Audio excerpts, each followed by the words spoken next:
rhythm. Sounds arduous. It's a typo.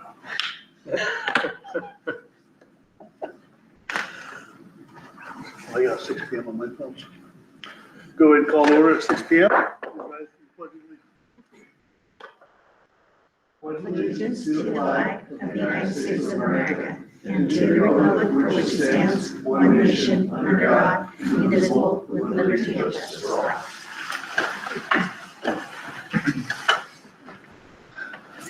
6 p.m. Elise, could you start? Roll call. Mike Womack, Here. Patty Drew, Here. TJ Hecox, Here. Ryan Dietrich, Here. and Jan Song. Here.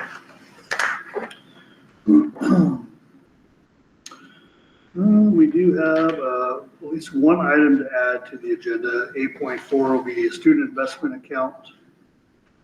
Everybody should have the form. Corey will go over it when we get there. And we had 3 spelling corrections. Allegiance on item 1, 8.2 activities, and 9.1 curriculum. Other than that, I think we're good. What was the second one? The second one, activities on 8.2.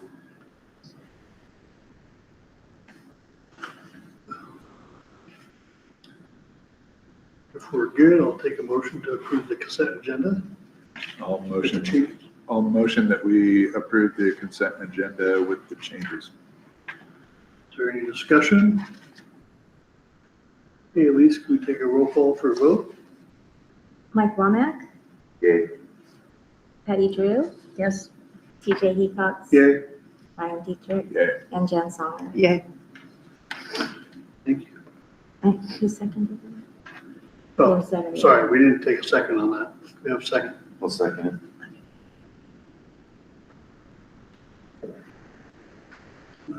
Item 4, public comment. I don't think we have anybody online, so we're good. 5.0 financial report.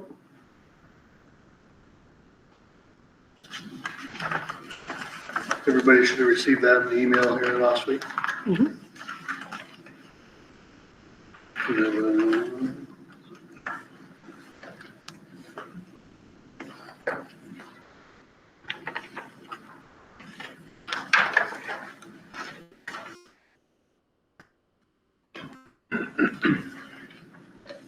I don't think there was anything out of the ordinary on it or anything, and a report on the timber revenue will be on the next, because it was received in the month of November, not October, so it will be on the next report.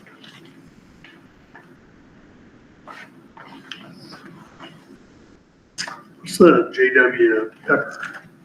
JW Pepper is music, sheet music. We have an open PO and the music teacher is able to download the music map. Yeah, I never noticed it before, but it's kind of all different journals.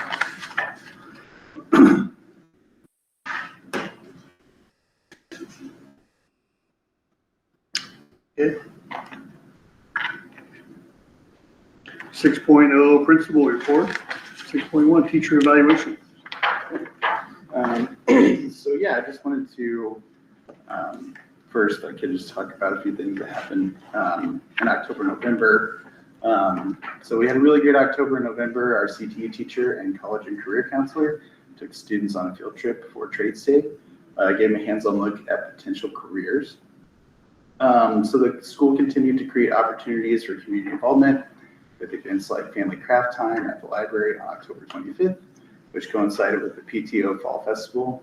That week, we also celebrated Homecoming Week, October 27th through the 30th, with spirited activities. We had a pep rally, a bonfire, and of course, the homecoming football game.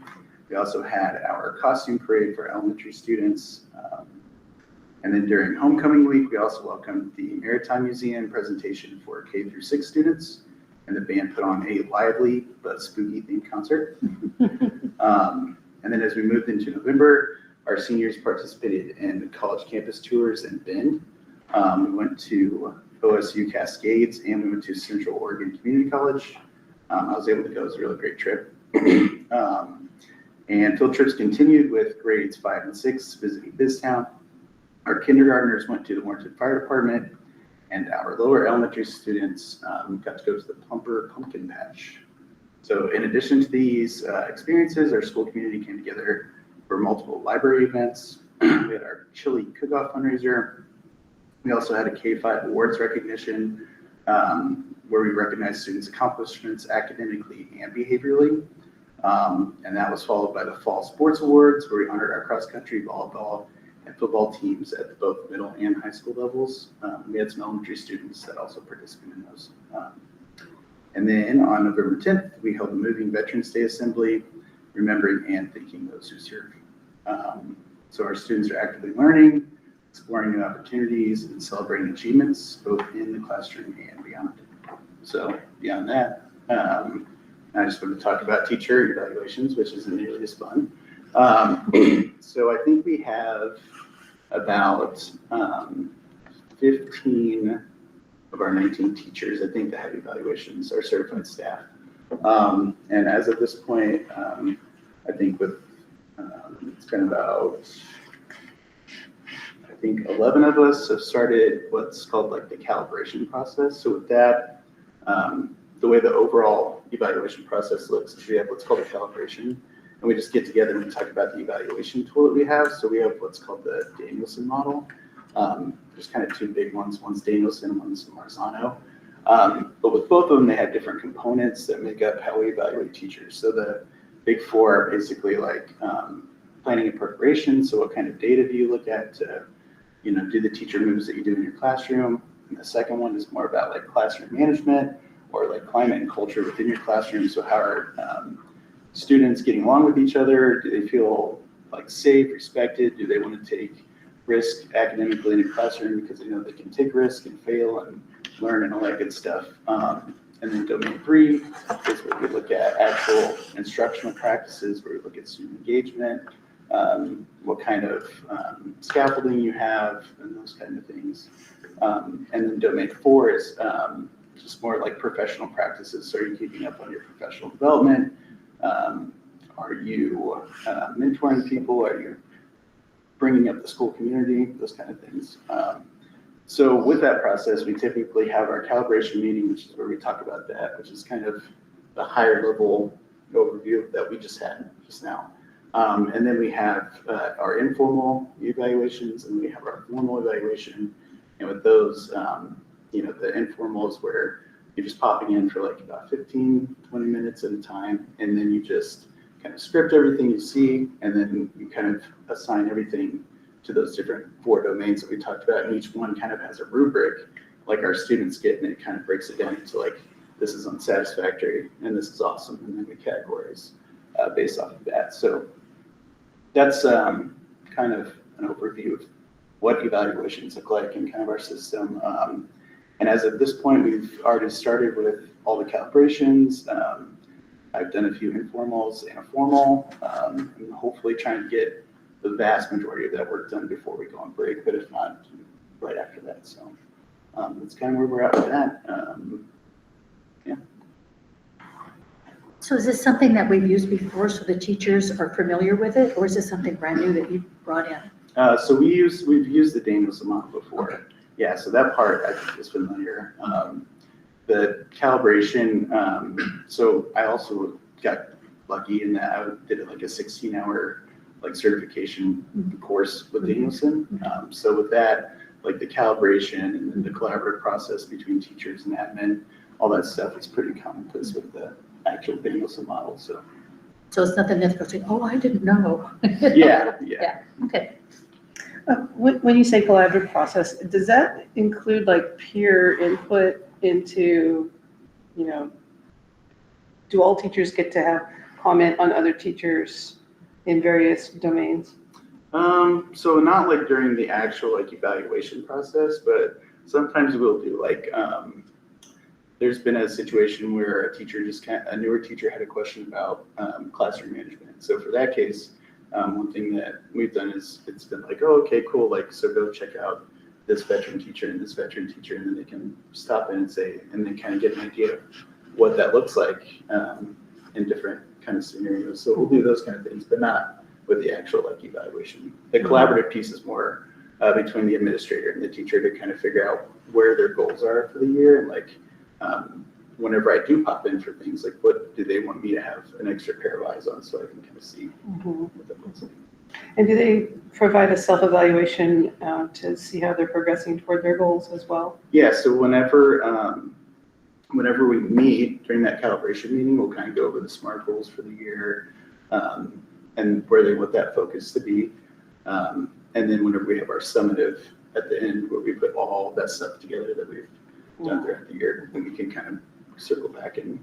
But yeah, it's an ongoing process. So whenever I'll do the informals, I'll typically take all my notes and then give those to the teachers so they can kind of see what that looks like. And one last question. Does it take into account,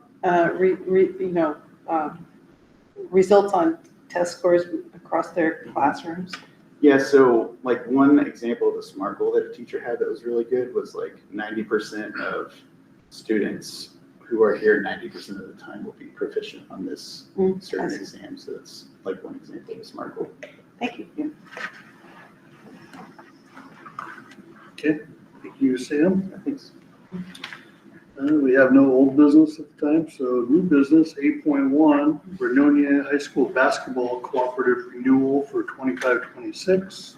So Mr. Freeman, our athletic director, did reach out and confirm today we had sign-up sheets and whatnot for students. And so we have middle school basketball and high school wrestling is really exploded. We have 11 students in high school wrestling, which is pretty large. Wrestling also entertains the same time as high school basketball. So that has taken a toll on both sides here. But we do have a request for a student to be taking part in co-oping with Vernonia. And that, of course, we've been down this road before. You know that. That would require board approval for our athletic director to make that reach out. Vernonia is aware that we may be asking, but we need board approval. And we just have one student, I just have one student, yeah. I'm aware of that, he told me. so no high school basketball. Not for high school boys, no. Okay. So do we have girls team? He only gave me one day as of 2 hours ago. Now, are we going to have a girls basketball team then? He didn't provide any numbers and he hasn't said a word to me on that one, so I don't know. It's just the high school boys is all I'm aware of right now. Now, anybody else wanting to go someplace else, or is it just the one student overall? Just hearing rumblings are just the one. At least, again, what you shared with me. Unfortunate, but yeah, I see the need. So is there any discussion? Do we have a motion? I'll make motion to renew our cooperative agreement with Vernonia for high school basketball for 25-26 school year. Motion made by Director Drew. Do we have a second? I'll second it. Seconded by Director Womack. Lisa, can we take roll call on vote? Hey, Mike, Yes. Patty, Yes. TJ, Yay. Ryan, Yay. Jan. Aye. All right, thank you. 8.2, Board Policy GVC, Staff Participation in Political Activities. I just have the two policies. I mean, one of them, I'm going to request, if possible, to pass tonight. Both of them I think would be fine, but I'm just going to share what I have so far.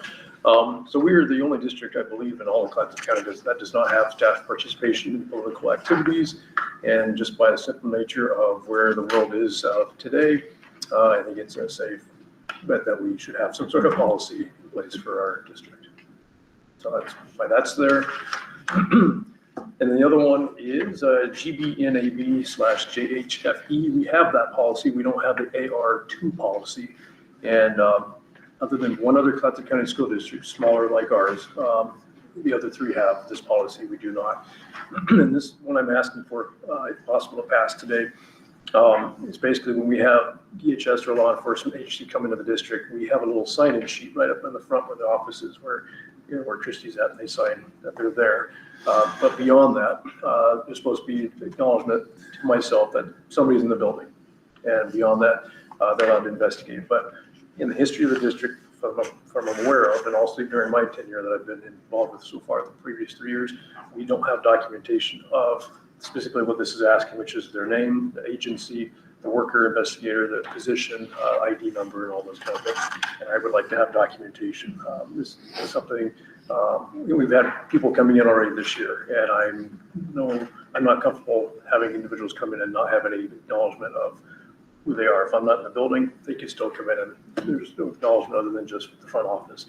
I'm not overly concerned about these individuals not being who they say they are, but I want documentation and records of this stuff. There is a little caveat, there's a little box here that says investigator refused to sign, so the district staff should not deny entry based on a refusal to sign. That's still there just in case they refuse to do so. And I pushed pretty hard about this a couple weeks ago, and I did get a call from the agency asking questions about the district, and I did not back down on that one. This is what I would like to see from the district moving forward. Anytime somebody's coming here to do an investigation, I just want paper trails of that stuff from a board policy standpoint. What was DHS's concern? They didn't feel like all the documentation, all the paperwork that they had to bring had to be provided. And I just simply clarified on the phone, there's way more to the conversation than this document. I just clarified it's nothing much at all. They have their badges and whatnot. I just want to make sure that they transport that onto this document instead of just a simple name and a date when they entered into the front office. I want to know the agency, the position, ID number, those things. So if something were to come out of an investigative visit, it's easier for the district to have that information on hand. And this form is pretty standard from all the other districts. This is exactly the only difference So this is between the other ones, they just say warranted or Right. said, that's all. The only concern is, how do we, you can't stop them like you say, but how do you justify they're actually a legitimate person? Well, If they refuse to sign, refuse to give you anything. I mean, at that point, we could call, we could call ahead of, if it's DHS or CPS, or if it's authorities, we can do that as well. It's not us denying them at that point, but it is stalling until we get confirmation.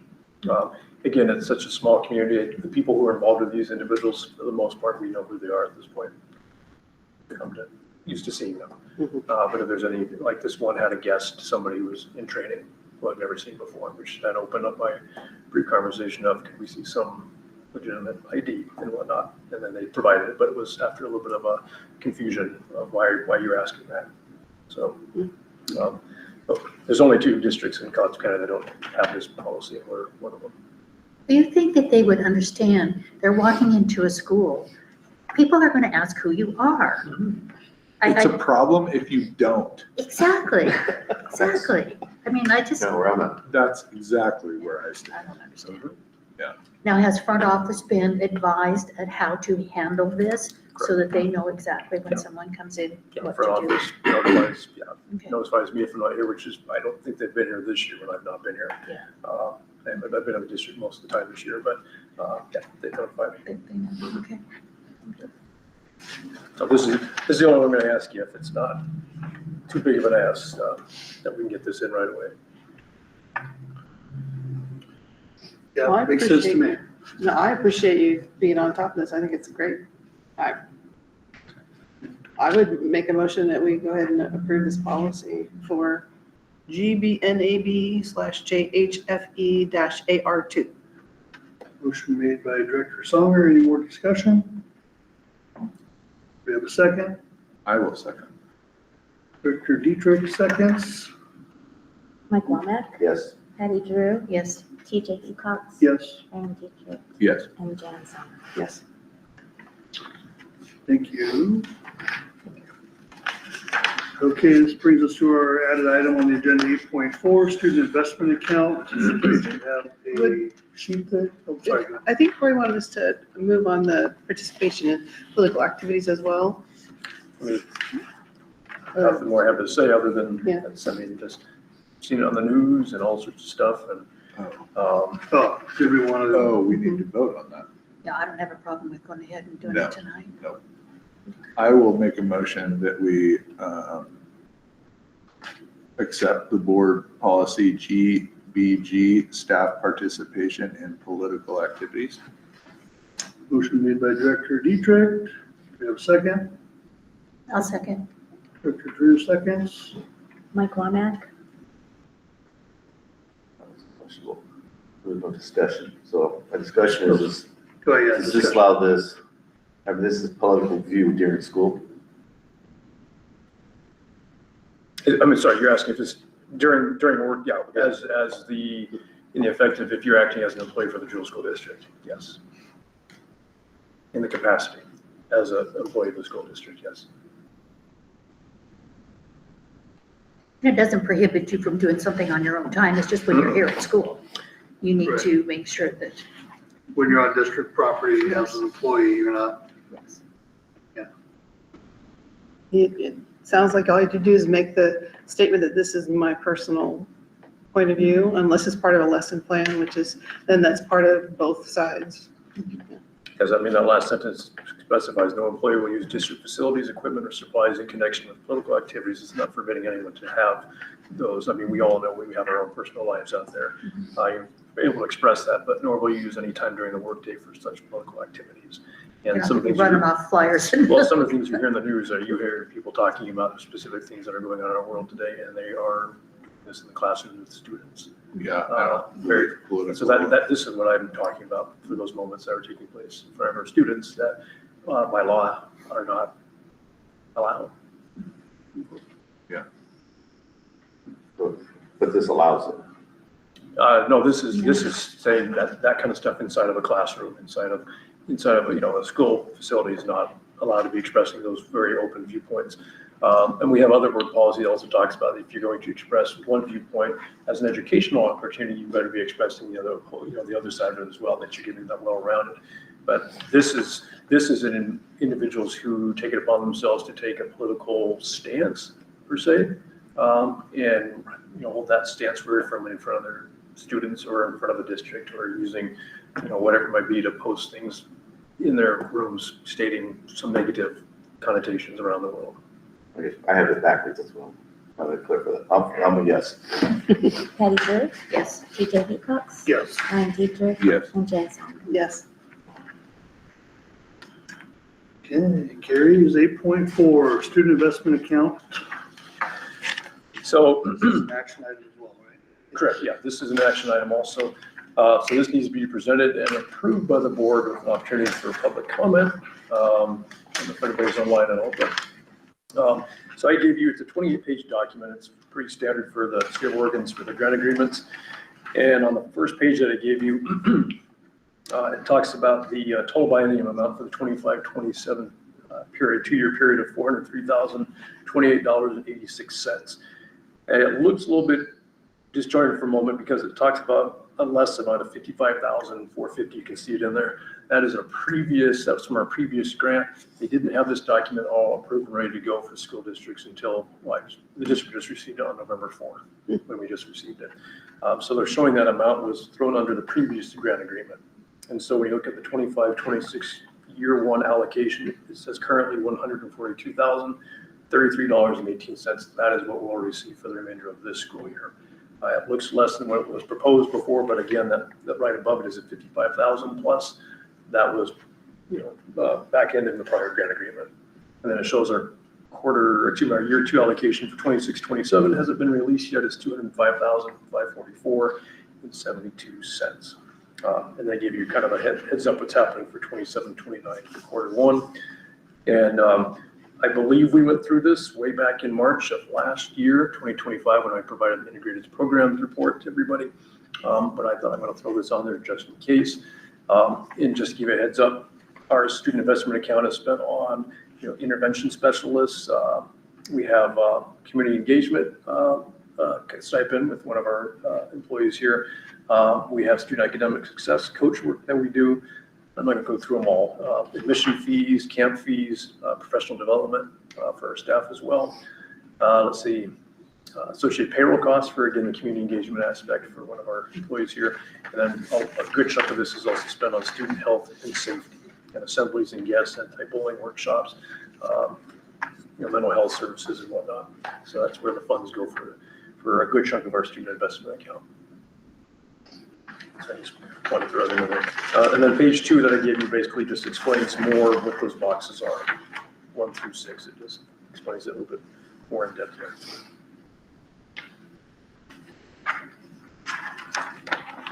So nothing, should be nothing new necessarily, but it's, again, it's just a new grant agreement officially for the next year and a half. So essentially, we need a motion just to approve the updated current student investment account. And then just in minutes, has to show that we open it up to audience to questions here. Is there any public comment? Anybody online? We lost the one person we have in the audience. It's Mark, but I think that's it, right? No hand up. No right? hand up. Okay.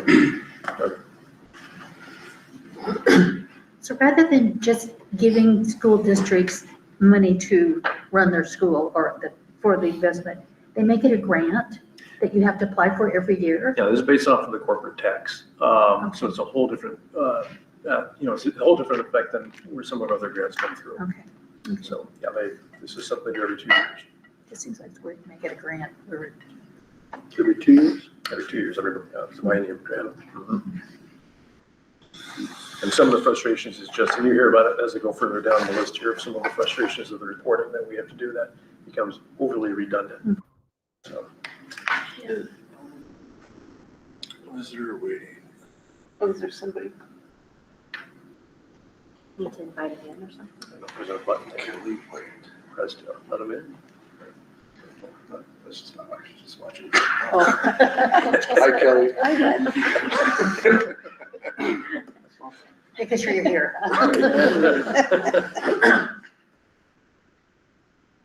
So, yeah, take a motion. Somebody-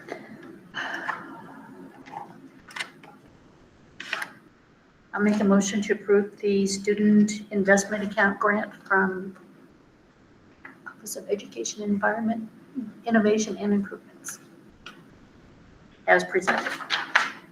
Do we have any discussion? Take a second. Second.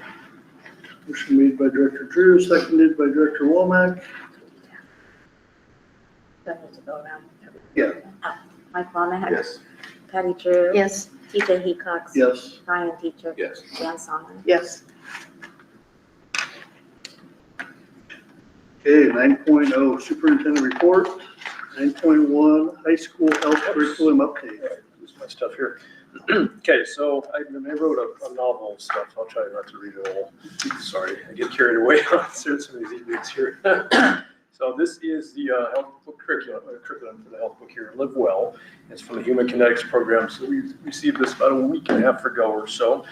And then we also have the online component as well, which I want to make sure it says, please note that the print version, this one here, of the high school health text does not include the reproductive and sexual health lessons. It says those are only found up in the interactive web text, which can be accessed from the landing page, which I had access to. That's wide open for us to use. So I'm proposing that the district, I'm just letting you know unless you have thoughts, beyond what I'm expressing here. The district will be hosting open viewing of the curriculum. That's the book and the online version for anyone, board members included, that would like to take a look at the curriculum, as well as to leave any comments. We'll have a space for them to write out some comments if they have. And let's see, I'll put a notice out later this week here with open viewing. I'll try to get something out by Wednesday. Opening viewing is December 1st to the 12th. So therefore I can come back with you on the next board meeting, which I believe would be 15th of December, and ask you, this is what we hear, this is the feedback that we have, and thoughts, and then I'll also talk with our teacher and also his mentor as well, who's got history and adoptions of health curriculums and whatnot. So if you have any thoughts about that, but that was my plan. Who is the teacher that's going to oversee this? So it'll be Will Beatty. Will Beatty. Teacher Beatty, yeah.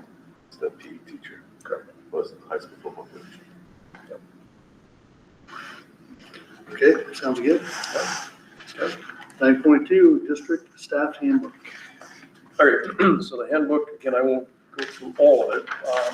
So I just send a very open, transparent the guy for a number of things with what I'm allowed to. This is our first handbook since 2016, 2017. To me, that's a pretty big deal. I think for many of us it is. So Alice Hunsaker was our last superintendent. I had to dig through that and find out. So it does say draft on it. I would like to get this out with Sam here on, or Mr. White, excuse me, on December 3rd, which is a Wednesday PD. So in a couple of weeks, I want to get this moving forward. And I did want to review a couple things because I know we had talked about some district goals a little bit. I think it was the last board meeting, I think in November. And so I had put some things in here based off previous work, and I just wanted to bring your attention to it. It was on page 6 that I had. And basically it's just our mission, our vision, our core values, guiding principles, and then the district goals. And it's similar to our TAKE program. We were not compliant with our TAKE program a couple years ago, our Talented and Gifted program. But we needed to get it started, but we didn't have enough individuals with the experience, given her the knowledge to put that together. And so just a couple of us put that together, and then since then, this year, we're moving on it pretty heavily with quite a few eyes now. And same thing for this one. We went down with Portico, if you guys remember that organization. Portico came in and we worked on the school district motto and the mission and vision. And I don't know who was on the board at the time, but you'll see our banners that say work, learn, give. You'll see this logo here. This all came from community and student and staff input. That was when I first got in the chair 4 years ago. So you're gonna see some of this work here. I'm just gonna go through a couple of these things just because I want them out there, even in a public session here. So at Jewel School District for the mission, we empower every student to learn courageously. And that's the learn. There's your learn portion of our one of our mottos here: work persistently and give graciously. Through open-minded inquiry, disciplined effort, and a spirit of gratitude and empathy, we nurture students from pre-K to 12 to become respectful, responsible, and inspired individuals ready to soar. And that's based off of old language we had years and years ago about soaring through into the world, into a changing world. And at that time, the vision, I'm not saying it's not the same vision, but this is what we have currently. But I would like to engage in a more strategic plan in preparation for next year a little bit. But we envision Jewel School District as a vibrant world learning community where and I do mean this, every student takes flight, embracing challenges with courage, pursuing goals with determination, and lifting others through kindness and respect. Together we grow. That word is very important. Together we grow learners, leaders, and citizens of purpose and heart. And some of the PD work we've been doing this year with Galen Emanuel, and we've got a new DNA coaching team working right now behind the scenes. I've expressed some of this in previous meetings, but that's another portion of what we're going through. So the core values: learn courageously. You can see it in the logo up there. Work persistently and give graciously. Those are our banners in the cafeteria also. Guiding principles is our district's responsibility to increase achievement for all students and narrow the achievement gap. That's part of the student investment account also in our integrated programs to narrow the gap between poverty and special needs students. All students need to be challenged with a broad range of learning and opportunities. Our TAG program is now getting off the ground. Our 504s are getting a new jolt of life. Let's see, we need to provide prudent stewardship of district resources, HCP. So I'm just once again being very mindful of how we're spending our money to best support students first, student success, district stability, and high quality staff. So I'm just trying to express we are working on these things and keeping these in mind as we're going forward. Another one, in operating with a high level of integrity and honesty. That's honestly, in my opinion, that's how I've run my career, my life. So we're trying to spread that across the whole entity here. And our community's input is essential to our continued progress. And that has been a work in progress. I'll be being honest with you, continue to build trust with our community. And the final one, I'm hoping I'm not speaking out of turn here, but this is what I put together for the district goals. And this could be by all means adjusted. If you have any thoughts about it now or in the next couple of weeks or as we go through some planning for next year, is to increase unique learning with a robust program offering to grow passions in our students and be a district recognized for and distinguished by innovation. Improve and maintain the educational platform to produce college and career ready citizens. You just heard Mr. White talk about some of those aspects we were just jumping in. Develop and sustain active involvement in building respect and earning trust through engagement. I can think of a number of our programs that have just skyrocketed. One of them is our ACT program. there's a program that has just infused in our community. Develop and sustain a positive, upbeat culture that promotes hard work, progressive strategies, innovation, safety, creativity, fun, and teamwork. So you didn't hear the word stagnant in there, I don't think. I'm not into the word stagnant. I'm into continued growth, and that's for everybody, students and staff as well. And I just put in there strategic planning. You'll hear more about that from me as we go on in the next few months here. So then I identified the board in here as well, just giving everybody understanding of the roles, procedures. So if you are a brand new member of the district, you can take this packet, you can look through it, and you can see quite a bit of information that you may have questions that you aren't aware of or don't know where to ask. And it's pretty much all in here. This also, just want to be very transparent, this does also talk about grades a little bit. I'll be talking about staff and expectations with grades. It may be a spoken thing, but it's not a written component in most places in the district. But if students are struggling in classes, notifications and how they notify people and when for families, so it's not a surprise for our families. And also it's a 5-week notification that progress reports will be going out after week 5 for every quarter. So notification is out there immediately. I don't want surprises. And I know they happen at times, but I don't want those surprises. Another one also is, get the verbiage wrong, time without pay. Also, that's something where we talk about attendance matters, and that's, again, students and staff, for everybody. We all have things that take place in life. I get that. I will say our contracts for the district are very generous with time, with whatever it needs. Oregon has, Pay Leave Oregon and FEMLA and all the other stuff. I mean, there's all sorts of stuff that are available to our staff members. So I've also put in place here also expectations for staff as well about what happens if people decide to take some time without pay for the district and it's not been approved, because we need to make sure we address it as well. Beyond that, the rest of this is pretty standard. Before, they said it does cover staff operations, working with children and child abuse, as well as mandatory reporting. That is, I don't think you can get away out of this district without hearing those words anywhere. Covers student operational procedures such as assemblies, emergency drills, field trips, grading attendance, and then the last one is special programs. That's our breakfast and lunch, counseling and guidance program, health services, special education, TAG, and Title I program as well. So it's the work in progress, and the very last page does express that this can be changed at any moment, and I will do my best to alert staff when it does. But this is a work that will be constantly adjusted as we go along. So if you have any questions, this, in my mind, will leave the district for hopefully years to come. We'll be updating it every summer. Has staff had an opportunity to add and I sent it directly to the union heads. I didn't want too many eyes on this because then I would never get this thing out. I guarantee I would never get it out. But I did send it to the union heads and I've asked them to take a look at that. And so I know 1, 2, 3, 4. We've had five eyeballs on this besides Suzanne Harris and Sam and myself. And have people been pretty welcoming? I've had, Because I read through it and I thought it was pretty darn straightforward and covered a lot of information.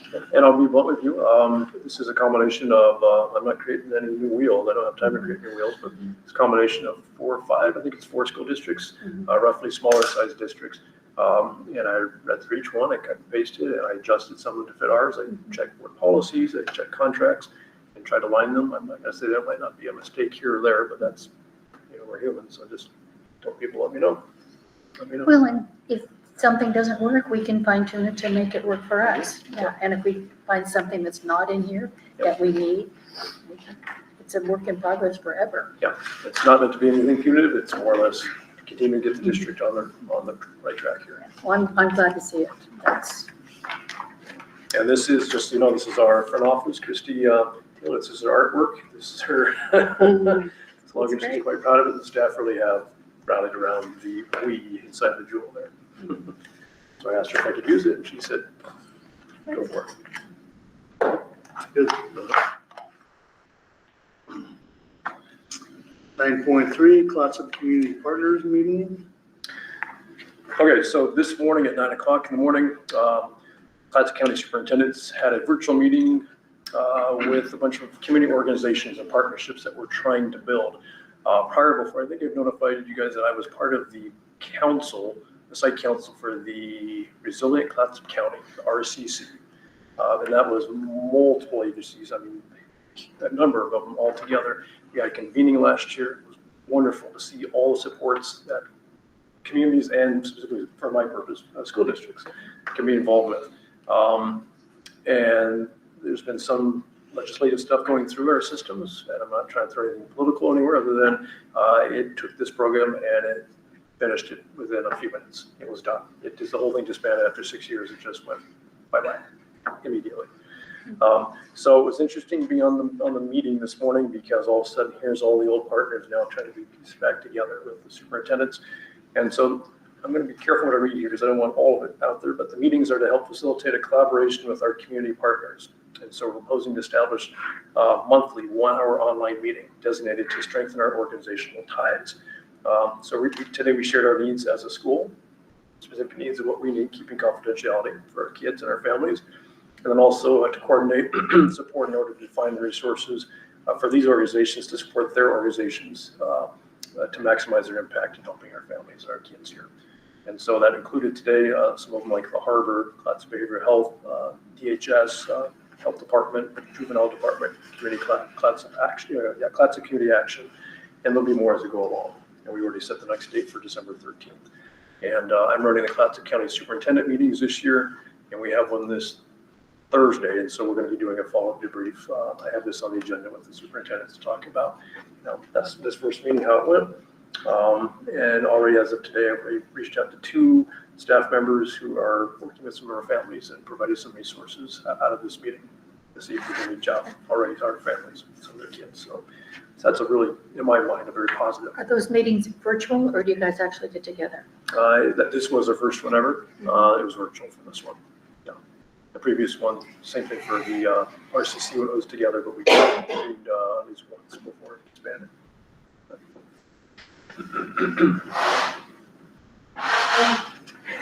Good. Brings us to 9.4 Mackenzie Nix training on Wednesday, November 19th. So this is a mandated and required training for all staff in the district. I'm inviting the board if anybody wants to come. It's a very serious one. It's sexual abuse training. Mackenzie Nix was out here prior. She's a PACE legal OSBA coming out to help us provide that training for our district here. It's taking place Wednesday, November 19th. This Wednesday. She's coming in 2 shifts, so we can get all our transportation and anyone else that has to exit, or coaches as well, at 1 o'clock when our students head home. So 11:50 to 12:50. And then she's going to do a second round at 1:15 to 2:25. I'm not sure why the extra 10 minutes on the end of that one. But there it is. I've asked her to bring more. I remember, Tammy, you got some of these, I think, at OASBO or something. I can't remember. But this is student resources and then staff resources on the back. For the staff, have mandatory reporting of child abuse and responding to disclosure of sexual abuse. It has QR codes on the back. And for our students, it's anonymous place to report to Safe Oregon, which then those notices do go to the principal and myself when they happen. So I've asked for about 20 or 25 of these to come with her, so she's checking on it also. Well, if it's anything like what she had when we went to the one in town, it's going to be very informational for everybody. I mean, it's going to. That was when we did it here prior as well. It's just going to. Yeah. It's. Yeah, and I think they warned you at the beginning, if you remember last time, that if you feel overwhelmed with how it's presented, the information, you can go ahead and get up and walk out. I mean, she does a good job. I mean, it's very open, but there's so much information and stuff that you would never even think about. Yep. I hear you. Okay, 9.5 PBAM update. So the last 2 items on this report, Tammy, if you don't have to jump in, but I know this is going to greatly impact the district. Tammy will be at the very head of this one, so I do want to give you an update. And this isn't my world, so if I get this wrong, definitely yell at me. So I'm going to talk about the PBAM. That's one of my most favorite acronyms of all of education. If I'm frustrated, I just go PBAM. joking aside. So it stands for, and again, correct me anytime, interrupt me, Program Budgeting and Accounting Manual. And so it's a state mandated guide for financial reporting.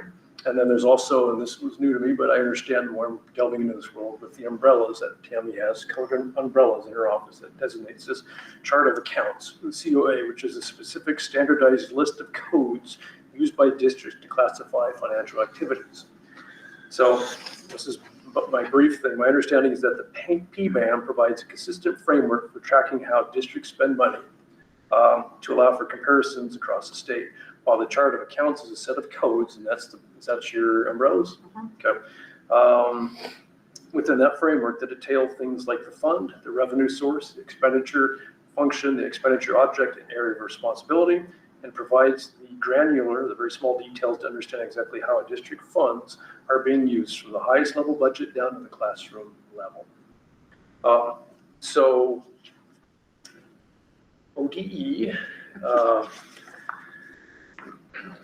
let me see if this is where I want to start. Tammy probably says PBAM quite a bit. So, Four-letter word. so this is from ODE. So if you haven't heard about this, this is causing a lot of waves in the state of Oregon. So our current, this is from ODE, I'm going to read it to you. Our current chart of accounts, the COA, doesn't align with how districts actually operate, creating redundant reporting submissions. I don't disagree there. Misclassifications, audit risk, and daily frustrations. So their plan is to fix that. And I think it's, long term, I could see that being an okay idea here. So the problem they're trying to solve, they said right now you're likely reporting the same information multiple times in different formats. That's correct. We are. The disconnect between our chart of accounts and operational reality forces workarounds that increase your workload and compliance risk. Their solution, here we go. The updated chart of accounts, the COA, integrates budget, financial, and program reporting requirements into a single cohesive framework. So by aligning the system with how you actually work, we're eliminating duplication, providing a clearer coding guidance. So the goal is less work and not more. While implementation requires effort up front, that's a big issue. I mean, that you can't just sugarcoat that, and I'm being very vocal about that. You can't just say require effort up front. You're gonna lose people. You're gonna lose staff members over just that sentence alone. The overarching aim is to significantly reduce your reporting burden in the long run. I do appreciate that part of it. One system, one submission, less redundancy, more time for the work that matters. It's all beautifully packaged. I get that. Our collaborative approach, this is the last part of the letter here, we're providing comprehensive training and developed a built-in review periods. I'm pausing there for a moment because I'm very frustrated with their review period, where your feedback shapes the process. This is about making your work easier, and we need your input to get it right. So I'm getting shades of the HCP in my mind, where when it's feedback time, I believe we should all be part of the process. We have not been part of the process. So again, being very careful how I read some of these things here. So a letter is put out by a huge slew of state leaders in support of districts. I have been in multiple meetings where there's 200 people on these Zoom meetings, and I haven't heard a single entity agree with this. So, so there's a letter sent to Dr. Williams and the State Board of Education. And I will just summarize, here's what they're saying. They're asking ODE to delay implementation because they are potentially wanting to implement this beginning this July. And I'm going to read a few things here. They're asking ODE to delay implementation at least until July 1, 2027. And I still think that's way too early. Ensuring that there's a plan to pilot and phase in changes for districts and ESDs to work through any technical issues. We're not ready for this. No district, in my opinion, no district So is. there is a pilot, or there's going to be a pilot? Good question. There is no pilot. Yeah, I was gonna say, there is, yeah. That's why I think it was, The pilot needed to be out quite a while ago, right? and they're asking ODE. It's not possible to have a pilot. They're asking ODE staff to meet directly and regularly with representatives of impacted K-12 associations for feedback on proposed PBAM changes before taking a final proposal to the state board. Two more things. They're asking ODE to seek written confirmation assurances from software and system vendors that the proposed changes are doable and will not result in significant additional costs for districts. This is going to cost a lot of money just to get our systems in place, alone if we can keep our business manager through the stress of what's going to take place here. I'm partially being serious.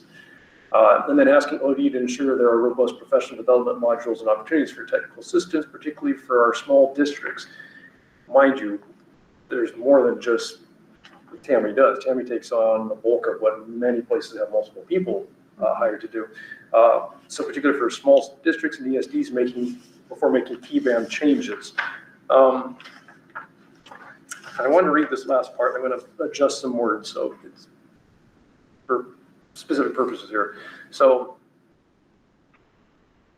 individuals who are not for this, which are in the masses here, those members and organizations have been engaging in current PBAM comment period that opened on October 10th. So this is the feedback time on October 10th, and it closes on December 1st. So we're down to 2 weeks left. But with the final adoption by the State Board of Education scheduled for December 11th. Oh my goodness. So it's already almost here. Many of us do not believe that ODE staff will have enough time to meaningfully evaluate any of the feedback that I'm sure is just swamping organization, if that doesn't tell you enough right there already, to be honest with you. Many believe there needs to be a time for the field to review, provide additional feedback once ODE's made all the proposed updates to the PBAM. It's incredibly important that organizations have the opportunity to review and comment on the final proposed set of comprehensive PBAM changes before they're sent to the state board for final approval. The last one is slowing the process down. It sounds like the ACP again.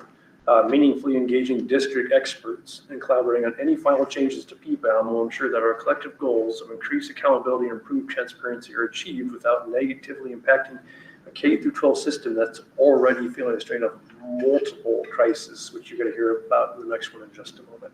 And we also have very few districts that have the HTP on top of everything else going on. I mean, Tammy, if you feel like comfortable explaining, but I know Tammy's got these umbrellas that have the different account codes. And I forget how many there are, and I don't speak your language as well as you, but they're going to completely take those away, break them down, and instead of 6 or 7, put in 10 or 12 letters underneath them. Currently, we have 6 dimensions. They're going to expand it to 10, and it's also going to include letters along with numbers. And on top of that, it's going to be,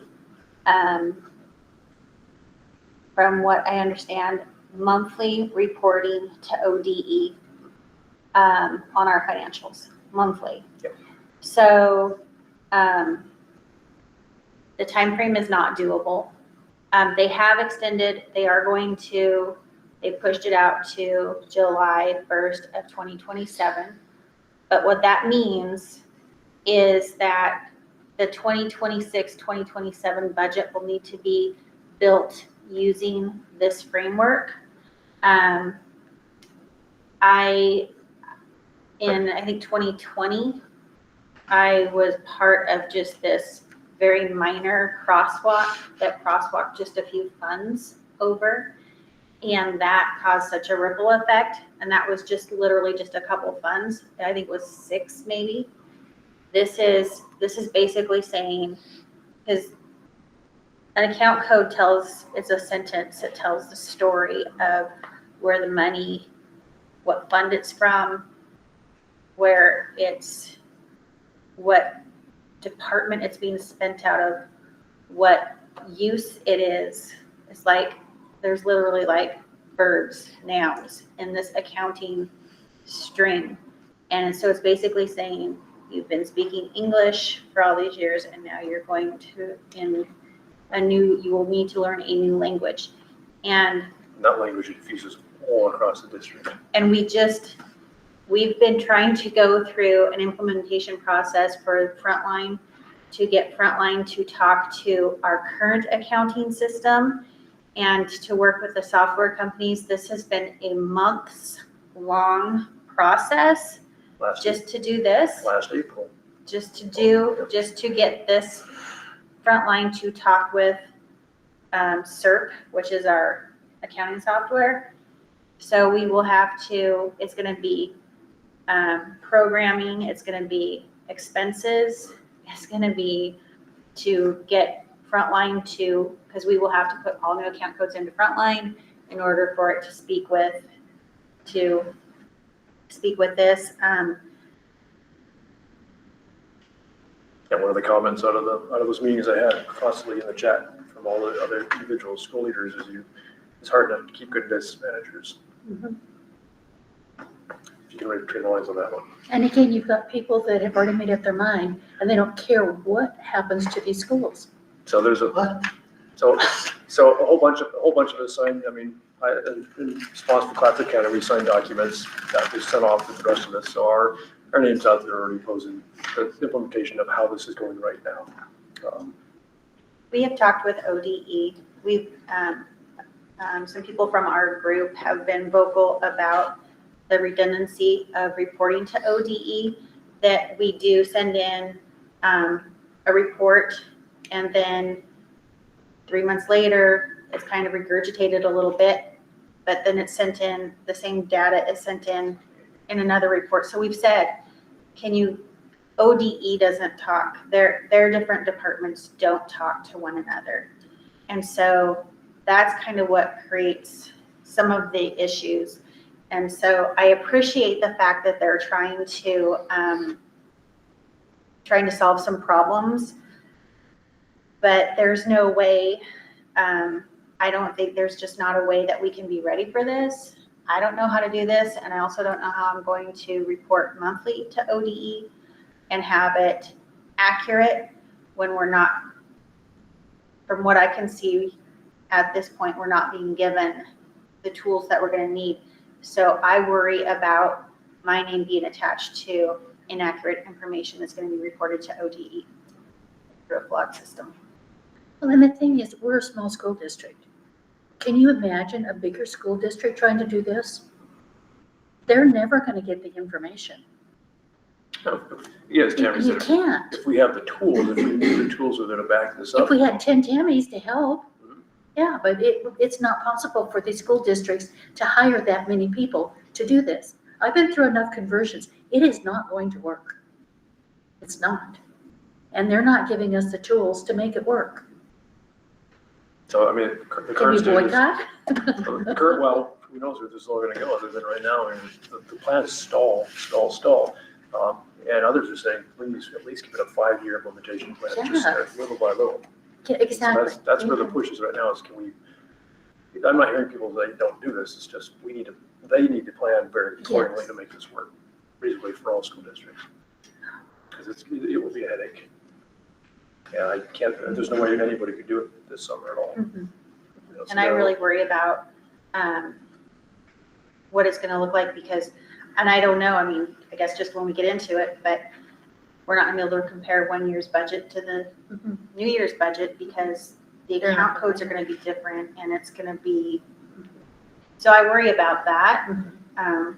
I guess kind of have to wait and see how some of that shakes out, but I don't know, we haven't really been given any good information on that. And how are the auditors going to audit when nothing matches? I mean, That is it's another just gonna be- concern. That is another concern. Yeah. There have been some auditors, I believe, that have voiced some concerns. So, I do know a retired business manager that might be able to help out a little bit for,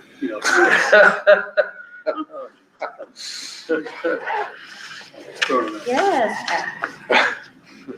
Well, hopefully they figure out that it's probably not doable and they're gonna have to change some timeframes. I don't see how they can. We've said this before, but yeah, I guess, They had to know that feedback was coming. yeah, I guess just keep us so we're in the situation. 9.6, and we'll talk about ODE's budget issues. All right, so here we go, ODE budget reduction. So I'm gonna read what I wrote here. I'm not gonna share the whole packet that's been coming in since the last board meeting here. Not even here. Okay, in October 2025 board meeting, I provided some news in regards to potential mid-year reduction in the state school fund, as well as the student investment account, that's the SAA, which we just motioned forward here for the grant agreement, and high school success grant fund, so that's HSS. I've added this news item to the agenda to provide an update, so here I go. So since our last board meeting, more news has been developing. It's been announced that Oregon is currently facing a significant budget shortfall connected to the new federal law, HR 1, along with a lower than expected state revenue forecast that was released in August, late August. As the state works to balance its budget, legislators are considering reductions that could affect K-12 schools and several services that many Oregon families rely on. And you've seen that in the news also for some components. Public schools statewide are preparing for the possibility of reduced state funding. And I was talking to Tammy, I said, we're not at state school funding, but I want to have my mind frame that we're there. I need to be on top of everything with this moving forward. So at the same time, some federal support programs such as food benefits, certain healthcare services are projected to decrease. As these outside supports shift, schools like ours may be called on to provide more direct help to students and families. So some of those community partnerships, I've already have some information about how to provide food services and other health services to our families if need be. So on October 1st, what was that, about 5-6 weeks ago, the governor directed state agencies to submit options for budget reductions at the 2.5% and the 5% levels.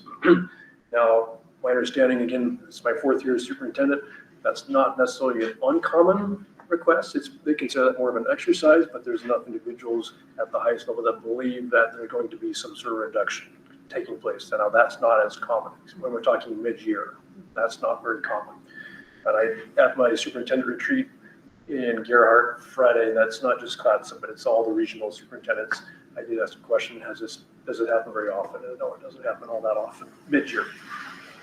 Proposed reductions to the state school fund are being considered in 0.5 increments. In the first draft list of cuts, I have them all here. I believe, I have to go back, it's about $18.1 million worth of cuts. Programs such as FFA and some associated grants were among the areas that were flagged statewide. Our literacy grants, which has been pushed by the governor pretty heavily, early lit grants remain intact for now, but additional reductions could expand to major programs, including the Student Success Act and High School Success, and potentially the state school fund itself, which I find interesting because Student Success Act and High School Success, I believe, are funded off of corporate taxes and also lottery funds, I believe. So it doesn't really have anything to do with the state school fund, if I got my knowledge correct here. Any reduction of the state school fund directly impacts districts of every size, including the small rural district like our jewel district here, because that would be the SAA and the High School Success. Some districts have put staff completely in their student investment account. Now, if we have done that, and we didn't have reserves or other things, or we didn't want to go into reserves, that would be a problem. And we have funded some of our staff under some of those areas, but not their entire staffing. So we don't have an issue per se. At least in my mind, I don't believe we do. A new state revenue forecast is scheduled to be released on Wednesday, November 19th. If that forecast does not show any improvement, the state may move forward with mid-year reductions. And so I've already heard of some school districts that have already prepped their staff that they may be reducing staff. I know my wife in Astoria wonders. I hear about some other areas around here, so they're concerned. No final decisions have been made at either the state level or here locally, and we're monitoring developments closely. I'm writing this as if I put it together to a news brief for the staff here. Oregon voters created now this I find interesting because Oregon voters created the Educational Stability Fund, and we talked about this on Friday, specifically for times like this. And currently the projections show the fund is at $1.2 billion, and it cannot go any higher. It is at 1.2. There's no more money going into it. It is literally filled to the brim. By law, there's no more money that can go into that. And it's available for the next biennium. In past emergencies, as I'm looking, it was used in 2020 during the COVID-19 pandemic. Funds are used to help prevent major cuts to schools. Without access to this fund, districts across the state may face mid-year staffing or program reductions. So there's a push by a lot of school leaders, and you'll see what I'm going to propose as well, to use the damn fund. That makes sense. Use it. That's why it's there. If you don't use it, you're setting yourself up for some major harm. And I mean years down the road. I mean, it just takes 1 or 2 years to destroy whatever may be in place, and then you got to build the whole thing back up. Well, look what they did to us during COVID. I mean, my gosh, we haven't even recovered from that. And now they're going to do this to us? So it says although school funding conversations typically happen every 2 years, the current situation may require action sooner to prevent long-term impacts over the next several years. So as superintendent, and I don't know if Mr. Freeman's on there at all, but I will be meeting with our staff and employee groups, specifically the union heads, to talk them through the situation and discuss ways that I'm going to ask for their assistance and help. So I put here for maintaining I got it right here, inviting local legislators to visit our school district prior, but also having us reach out to our legislators as well, giving them our thoughts about this process and what it will do to our specific school district, as well as Clatsop County. And so I do want to hit both associations and see if they'd be willing to at least, if I put a letter together, put their stamps of approval on it from our district moving forward, so we could at least have a voice in the game here as well. So I just put our district's weather challenges before, like currently the HCP. We're going to approach this one the same way, and we'll fight as best we can. I don't think we'll be as greatly impacted as most districts. I think we're in a good spot, but if we were a state school funded district, I think we'd be definitely concerned.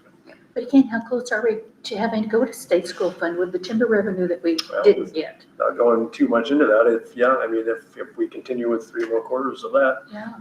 those are conversations I'm already wanting to have with OD in the next few weeks about preparation, what that looks like, if we get to that point. So.